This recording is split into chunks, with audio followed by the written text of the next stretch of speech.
I want you to picture a scenario that I think every single person listening has been in at least once. I can already tell this is going to be stressful. Oh, it is. It's 4 p.m. on a Tuesday. You are in a conference room or maybe a Zoom call, Right? and a major project just hit a massive iceberg. Yep. The client is furious. The data is entirely missing. And the team lead is basically hyperventilating. Yeah. It is total emotional contagion. Everyone is reacting. Right. You've got some people shouting, pointing fingers, and others are practically hiding under the table, just waiting for it to end. I can feel my blood pressure rising just imagining it, to be honest. It is that exact moment where the energy in the room just completely fractures. Exactly. But then, amidst all that noise, you look over at that one person in the corner, and they aren't yelling. They aren't hiding. They're just steady. They're quietly picking up the pieces, organizing the files, and somehow just by sitting there, they are keeping the whole room from imploding. We have all seen that person. And the funny thing is we usually take them for granted. We assume they're calm because they just don't care. Or maybe they just don't understand how bad the disaster actually is. But the reality is the exact opposite, isn't it? Completely. They aren't checked out at all. They are locked in. They're actively absorbing the gravity of the situation so the rest of the team doesn't just float away. They are the anchor. And that is exactly what we are unpacking today.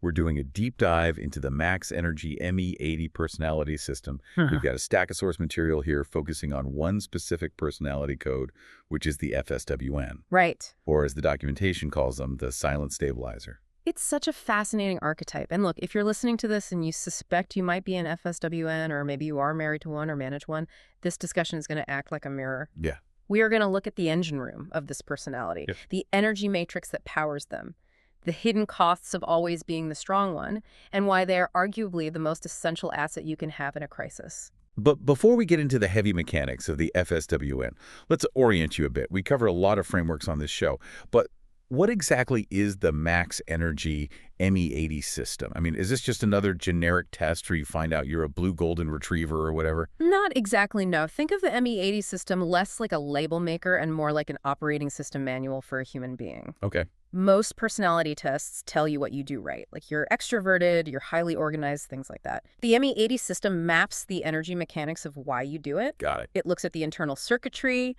your values, your emotional processing, your decision-making logic, and how all those layers stack up to produce real-world behavior. It is fundamentally about energy flow.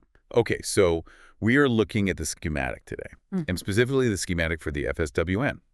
Let's start with their identity, the silent stabilizer.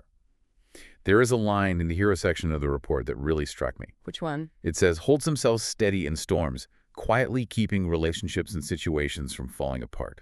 It is incredibly evocative, isn't it? It paints a very specific, very vivid picture. It does, but it also just sounds so heavy. Like that is a massive amount of weight for one person to carry. It is an incredible burden. The report actually refers to them as the restrained guardian. Their core declaration, basically the internal drive that wakes them up in the morning, is the strict prioritization of endurance. Endurance. Yes. When chaos hits, an FSWN does not have the instinct to fight, and they certainly do not run. Their immediate instinct is to stand up and become a load-bearing wall. So while everyone else is running around frantic, they're essentially acting like a human shield. Precisely. They absorb the shock. One of the key insights in the source material is that they slowly digest emotion. Now, that doesn't mean they don't feel things. Right. It means they don't react to those feelings right away. They trade stability for order.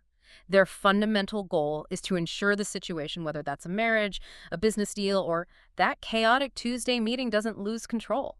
They will actively suppress their own immediate reaction to keep the environment safe for everyone else. That's a crucial distinction to make early on. It is not that they are unfeeling robots. It's that they are prioritizing the structural integrity of the room over their own personal expression. Exactly. Trading stability for order. That is the core trade-off they make every single day. But how do they actually execute that? Because holding back a storm seems like it requires a lot more than just sheer willpower. It requires a specific way of viewing the world right. What is their control philosophy? This brings us to their global vision. The ME80 system describes the FSWN as operating on a stability axis. Okay. Imagine a ship in a storm. Some people want to grab the wheel and steer the ship. Those are your typical leaders. Some want to fix the sails, your specialists. The FSWN is the keel. Ah. Their structural logic is built entirely to maintain the center of gravity. They have moderate external action. So they aren't necessarily trying to lead the charge up the hill. They're just making sure the hill doesn't crumble while everyone else is climbing it. The report mentions they have a specific talent for sensing, quote, situation expansion, head quote. That sounds a little bit like corporate jargon, but I think it means something quite profound here. It's a slightly clinical way of saying they can see the future of a problem. They spot the tiny cracks in the dam long before the water actually starts leaking out. Right. Because their internal radar is permanently tuned to stability, they notice tiny fluctuations that other types completely miss. They see the risk growing. And because they see it, they proactively block the chaos. Their control mechanism isn't about controlling people. They aren't micromanagers. Exactly. They aren't power hungry at all. It's about controlling the environment to prevent a disaster. They aren't bossy. They're just deeply allergic to chaos. They crave homeostasis. Okay, I want to open up the hood now. The ME80 system is really famous for this energy matrix. It breaks down into 4 layers: IP, IQ, EQ, and manifestation. For a layperson, those acronyms usually mean intellectual property or intelligence quotient, but that is definitely not what we are talking about here, is it? No, definitely discard your standard dictionary definitions for a moment. Yeah. In the ME80 context, these are layers of psychological processing. Think of it like a computer processing stack. You have the power source, which is IP, the input processor, which is IQ, the decision logic, which is EQ, and the output, which is manifestation. Okay, let's go layer by layer for the silent stabilizers so people can really visualize this. Start with the IP layer, the power source. So IP stands for the inner value layer. This is the energy drive activation. This is the battery. For the FSWN, this battery is incredibly dense. It provides a deep, deep well of endurance energy. Okay. It is what allows them to bear burdens that would completely crush other personality types. It is not necessarily fast, explosive energy. It's diesel energy. It runs long, it's reliable, and it can carry incredibly heavy loads over massive distances. So they have a heavy-duty engine. They aren't a sports car. They are a semi-truck built for the long haul. Next is the IQ layer. In ME80, this is the emotional activation layer. Now, usually when I hear emotional activation, I think of someone crying or yelling or getting visibly upset. But that is not what happens here. No, not at all. The IQ layer here is about experience and verification judgment. For the silent stabilizer, this is their early warning radar system. This is where they catch chaos first. Catch chaos. Yes. This layer is highly, highly sensitive to risk, disorder, and inconsistency. When new data comes in, say a client's tone of voice changes slightly on a call or a single number looks weird on a spreadsheet, the IQ layer immediately lights up. Right. But here's the brilliant part. It categorizes the problem as a threat to stability before it categorizes it as an emotion. It is a verify and judge mechanism. The brain asks, is this safe? No. Okay, fix it. Well, that flows right into the next layer, the EQ layer. And I think this is where the absolute biggest misconception about this personality lies. 100%. The EQ layer is defined as emotional sensing and resonance. This is the decision calculation layer. But if you look at the sequence in the FSWN matrix, it processes after the stabilization. Wait, so they stabilize the room first and actually feel their own feelings later? Yes, that is the major aha moment right there. They do not check in with themselves to ask, how do I feel about this, until they have securely locked down the perimeter. They process internal feelings only after the external structures are completely safe. That perfectly explains why they seem so eerily calm in a crisis.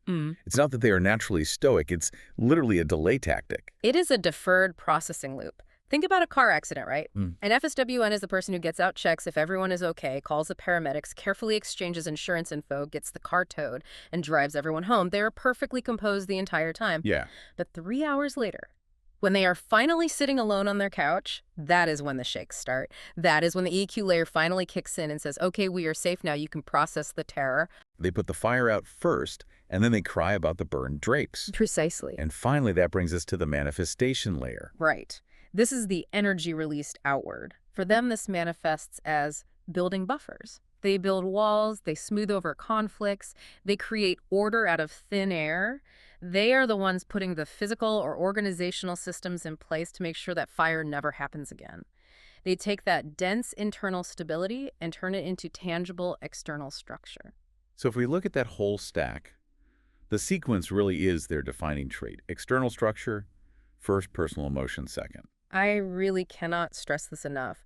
If you are in a relationship with an FSWN, you might think they're being detached or cold during a heated argument. They really aren't. They are just frantically trying to stop the chaos of the argument before they can afford the luxury of telling you how they actually feel. Wow. They're desperately trying to stop the boat from rocking so you can both actually sit down and talk. And I imagine this leads directly to the silent aspect of their namesake. It does. They tend heavily towards silence. Even if they are completely misunderstood, they often will not correct the record immediately. Why not? Because speaking up, arguing, or passionately defending themselves creates more noise. It creates more turbulence. And since their ultimate goal is to reduce noise and maintain order, they will often just choose to remain quiet and handle the burden themselves. But man, that sounds very noble on paper, Yeah. but also incredibly dangerous for the actual person doing it. You can't just swallow pressure forever without it going somewhere. Physics just doesn't work like that. You're absolutely right. And that takes us into the darker side of this report, the shadow blind spots. Every ME80 personality code has a shadow, and for the FSWN, it is over-restraint. Over-restraint. Paint a picture of what that actually looks like in real life. It is the mechanical process of inward swallowing of pressure over long periods. Because they constantly prioritize the group's stability over their own expression, they eventually develop a complete lack of boundaries. They become a sort of toxic waste container for everyone else's stress. They swallow the anger, the fear, and the confusion of the entire room. And the consequence isn't an explosion. Like, they don't just snap and yell at everyone. Rarely. The source material is very specific here. The emotion doesn't explode outward. It implodes. It transforms into chronic exhaustion. Just totally drained. Yes. A deep, bone-weary tiredness that a weekend of sleep doesn't fix. It's a soul-level fatigue. And because they routinely overlook their own personal boundaries, they simply don't stop until they hit a hard physical or mental wall. Right. They might suddenly lose balance, literally get physically sick, or just mentally shut down when they reach an absolute limit that nobody else in their life even knew they were close to. That is the truly scary part. So if they don't complain and they always look steady, nobody knows they are drowning until they actually go under. Correct. And to make matters worse, there is a mental trap they fall into called the self-blame loop. How does that work? When a problem emerges, their first instinct is almost never to blame the person who actually caused the problem. Their first instinct is to blame themselves for not building a strong enough system to prevent it. Oh, wow.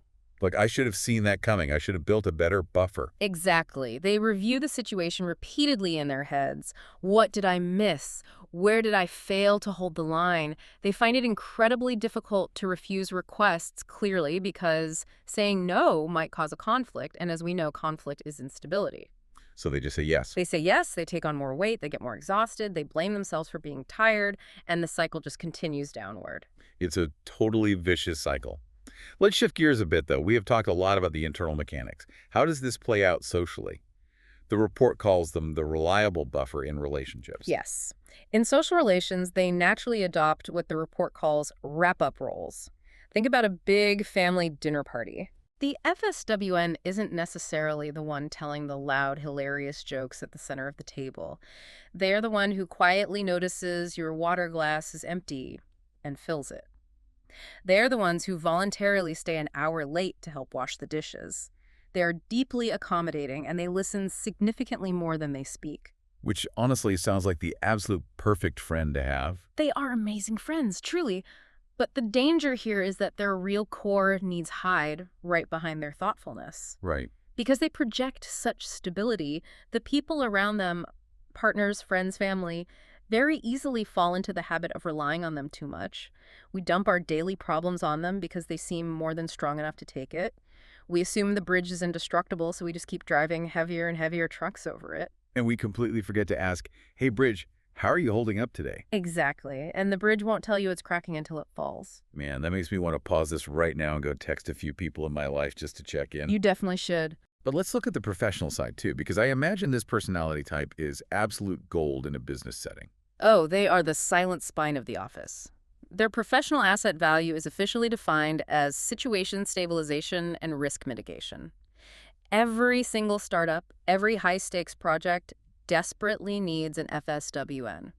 Why specifically high-stakes environments, though? Wouldn't they prefer something quiet and predictable, like working in an archive? You would naturally think so, but actually they excel in high-pressure, chaotic contexts where maintaining order is critical to survival. If you are in a business where things fluctuate rapidly, emergency logistics, crypto event management, you need someone who does not fluctuate with the market. Someone who just holds the line. Yes, they intuitively soften the conflict between aggressive team members. They establish a necessary buffer between raw panic and business reality. They ensure the core systems don't just collapse from short-term imbalances. So if I am a manager looking to hire one, or maybe I am an FSWN, and I'm looking for the right career path where my skills are valued, but I won't immediately burn out, where should I be looking? The report suggests 4 key professional fields, right? It does. First is coordination. This involves organizational coordination and wrap-up roles. The report uses a great phrase here, seeming problems. Seeming problems. I really like that, like stitching things together so the seams don't show to the client. Exactly. A project manager who actually manages the chaotic reality of the project, not just staring at a Gantt chart. Someone who seamlessly handles all the loose ends. Second on the list is stability points. What does that mean in practice? These are roles in high-pressure venues that require a grounded anchor. Think air traffic control, emergency response coordination, or high-level executive assistance to a very chaotic CEO. Oh, the eye of the storm positions, where everyone else is panicking, but you need that one person to stare calmly at the screen and say, okay, here's the exact path forward. Precisely. The third field is risk control. These are posts requiring extreme patience and meticulous gatekeeping. Quality assurance compliance officers, safety inspectors. The people who spot the disaster before it breaks the company? Yes. They are the ones who look at a proposal and quietly say, if we do this, the engine explodes in exactly 6 months. And fourth is restoration. Restoration, like fixing things. Like team and relationship repair contexts. Because they are fundamentally non-reactive and such deeply observant listeners, they are exceptionally good at dissolving antagonism and rebuilding foundations of trust. Right. They make incredible mediators or HR specialists because they literally lower the temperature in the room just by walking through the door. That makes perfect sense. But, and I think this is the big crucial, but for this entire deep dive, none of this immense value is sustainable if they don't address that shadow blind spot we talked about earlier. The over-restraint and lack of boundaries. Yes. Which leads us perfectly to the conclusion of the source material. It offers a final insight, a sort of golden sentence that really sums up the ultimate growth path for the silent stabilizer. Let's hear it. It says, when silent stabilizers learn boundary setting for endurance, converting stability into seen value, they are not just holding situations, they are providing long-term reliable system support. Converting stability into seen value. That is really the key, isn't it? Because usually their value is completely invisible. You only ever notice stability when it is suddenly gone. Exactly. That is the great tragedy of the stabilizer. If they do their job perfectly, absolutely nothing happens. Right. There is no crisis, no drama, no fire, so nobody notices them at all. But when the FSWN finally learns to say, I am handling this massive weight for you, but this is my absolute limit. Or I prevented this massive risk today, and here's the toll it took. When they do that, they transform from a silent martyr into a visible, respected structural asset. They stop just anxiously holding the situation together and start officially supporting the system in a way that is actually sustainable for everyone involved. Precisely. And for you listeners out there who are identifying heavily with this FSWN profile, please realize that your silence is a tool, but it really doesn't have to be a prison. You can speak up about the massive load you are carrying without dropping it. And for those of us who work with or love a silent stabilizer, maybe we all need to go check in on them today. Absolutely. Go ask them how they're doing. And here is a pro tip for when you do. Do not accept "I'm fine" as their first answer. Push a little bit. Very gently, yes. Because they are holding up the sky and sometimes their arms get incredibly tired. They just need to know it is okay to put the weight down for a minute and let someone else hold it. I think that is a beautifully provocative final thought to leave everyone with. Check on your strong friends, because what happens if the bridge collapses unannounced? Now, before we sign off today, we should definitely mention that all these incredible insights, the energy matrix, the shadow analysis, the specific career paths come directly from the Max Energy ME80 Personality Assessment Report. It is a deeply fascinating system that goes way, way deeper than just giving you a 4-letter acronym. It really does. It maps the mechanics of who you are. If you want to dive deeper into your own specific code or just understand the people around you a lot better, you should definitely visit their official website at www.maxenergylife.com. Or if you're on social media, you can easily search for them on Facebook. Just search for Max Energy and look for their specific page on energy personality studies. Or you can search for Meta-Energy, which is their energy personality psychology branch.